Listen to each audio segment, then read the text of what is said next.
everybody, it's Katie. So today I'm going to be doing my January wrap-up, middle of February. To be fair, February has kind of escaped me for some reason, like where did it go? I don't know. But I've gotten like no reading done. Well, I've read some books in February, I just haven't finished anything in February so far. So we'll see if we have a February wrap-up in a few weeks, but I'm finally going to do my January wrap-up to share with you guys the books that I read, because I did start the year off strong and I read quite a few books. I'm going to start off and share with you guys the books that I read in the month of January. So the first book that I read is actually a graphic novel. I read issue 4 of Saga. I ended up giving that 4 stars because I really enjoyed it. I can't wait to finish this. I have like this whole big volume of it. I have book 1. Yeah, I want to read the rest of those because this is actually a really good graphic novel series, and I'm sad that it's taken me this long to read it. Yeah, that was the first book I read this month, starting off strong with a graphic novel, easy. The next book that I actually read, well, I started this in December, but I finished it in January, and that is Lisey's Story by Stephen King. I ended up giving this 3 stars. It just wasn't as exciting as I wanted it to be. There was a lot of like backstory, and I feel like not a lot was happening. Basically, this book was about this girl named Lisey who ended up losing her husband Scott, and it was kind of just about her grieving process, I guess, and she kept like discovering things about her husband, and there was like all these weird like things where she would like go to this place and like talk to him, and I don't even know, like it just felt like not a lot was happening, and I'm not even sure really what even happened. There was a little bit of tension, I guess, at the end, but most of it was just a really long story about like her grief process, I guess. It was okay, it just wasn't as exciting as I wanted it to be, I guess. I guess I was trying to compare it to some of his other stories that he's written that are more high stakes, and this was more just like a slow burn kind of story where it just like, I don't know, it took a while to set everything up, and then I feel like not a lot happened at the end. The book that I read was Untamed by PC Cast and Kirsten Cast. This is the 4th book, I believe, in the House of Night series. I gave this 4 stars. It's more for the nostalgia, because honestly these books are very dated and they don't really, they're a little problematic nowadays, but I mean, I guess they were probably problematic back then too, but people more so ignored it. But I don't know, they just use a lot of like words that were probably more popular in 2008 when these books were written.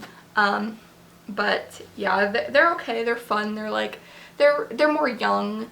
I remember really enjoying them when I was like 14, 15, but now that I'm 25, it's a little, they are what they are, you know, they're still interesting, and when I read them they remind me of when I was younger and obsessed with vampires, so I'm trying to read them so I can actually finish the series and just kind of relive what I enjoyed as a child or a teenager, whatever. But yeah, if you don't know what these books are about, they're about this girl named Zoe who finds out she's a fledgling vampire, and she is sent to the House of Night, and kind of all this weird like stuff goes down, but yeah.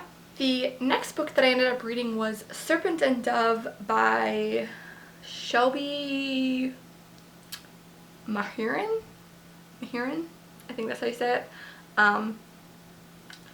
I give this book 4 stars. It is about, I guess it's about this world with like witches, and there's this girl named Lou who disguises herself as a man, and she's trying to hide because they're like hunting witches and stuff, and like witches I guess aren't supposed to exist. I really enjoyed this book because it was really witty, it was really funny. There was so many weird times where like swearing and just like acting gross and stuff, and all the men were just so uncomfortable by her, and it was really funny. I did enjoy this book a lot. Basically, she's just hiding the fact that she's a witch from like all these people. Yeah, it was a really enjoyable book. I definitely recommend it. It's funny, it's witchy, it has like some romance in it, like good book.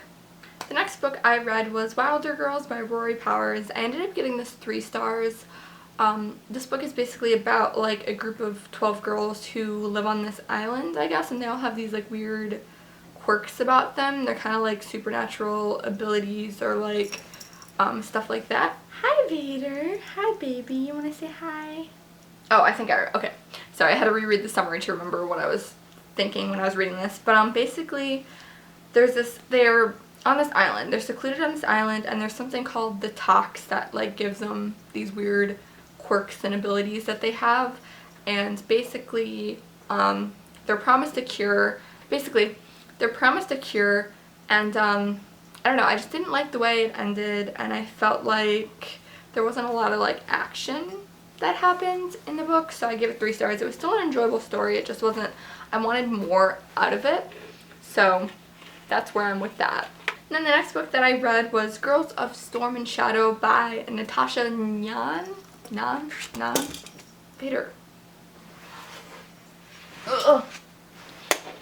I ended up giving that book 4 stars. This is the sequel to Girls of Fire. This is the sequel to Girls of Paper and Fire. I actually liked this a lot. I liked it enough to give it 4 stars. It was definitely enjoyable. I kind of liked the dynamic in the first book a little bit better. I felt like it was a little bit more interesting. However, this one was still good. I liked it. It was more of like a journey-based story and like, you know, trying to overthrow the monarchy and all that kind of stuff. But yeah, I'm excited to see where this series goes. If there's going to be a 3rd book, I'm not sure. But yeah, I enjoyed it. And the last book I attempted to read was Beautiful Disaster by Jamie Maguire. This was a romance, like a new adult romance. I ended up DNFing it because I couldn't. It started off good. It was like, you know, college romance kind of thing, like, you know, love and stuff. It started off, you know, as like, you know, the typical college romance, like good girl falls for the bad guy kind of thing. But I don't know, it was just the guy in the story was kind of problematic and annoying because he kept like, every time she talked to a guy, he would like freak out and throw a hissy fit and want to fight him. And it was just really like stupid. And then like the big plot twist was like, there was some stupid thing going on with like a mob and like gambling and stuff, and I'm just like, what? It just it did a whole 180, and I couldn't read it. I didn't like it, so I didn't finish it. But yeah, that is all the books that I read in January. I don't know how many that was. Okay, so I read like 6.5 books in January, which isn't bad considering February I'm probably not going to finish a single book.